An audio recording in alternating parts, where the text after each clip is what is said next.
Death is the new sex.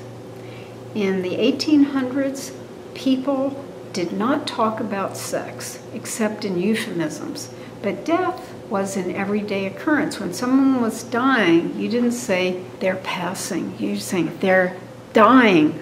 They died, they're dead. We're afraid of it. This whole series about death, the final frontier, I thought I'll do it in a humorous way. And I figured out how to carve wood.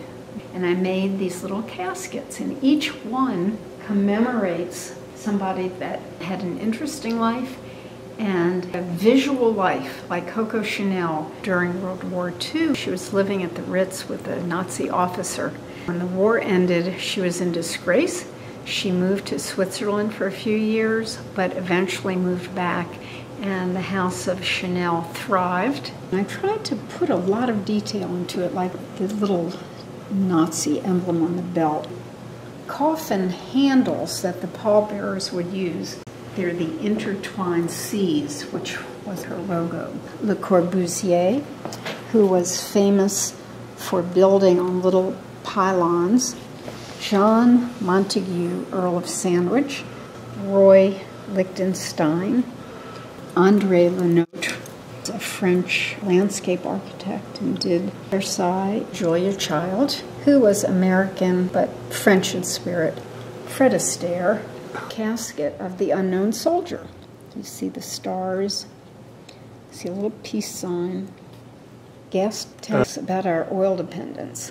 Dancer Isadora Duncan, she was in a Ducati. Her scarf flew back and wound around the wheel of the car, and she strangled. Jackson Pollock died in a car accident. He was drunk. Frank Lloyd Wright, the architect, his whole casket is kind of cantilevered.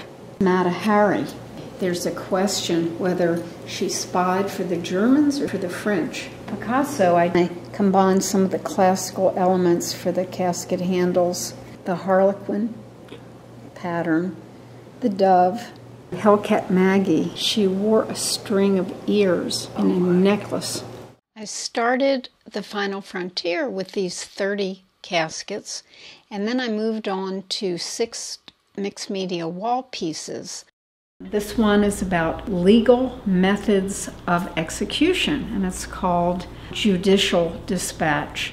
Evolution of the Death's Head, about historical tombstones. In Puritan days, the tombstone would be decorated with a skull and crossbones, but over time it had morphed into a little cherub with wings.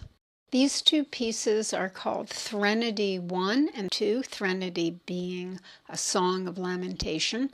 Western mourning customs, inscriptions taken from actual tombstones, my favorite being, I told you I was sick.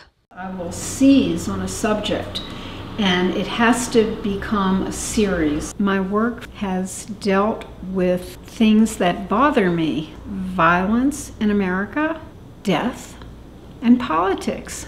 This new series called Wheel, Deal, Steal, Then Spin, dealing with how since the time our country was founded, there has been a disparate power between the haves and the have-nots. Other pieces in the Wheel Deal series deal with such things as early child labor reform.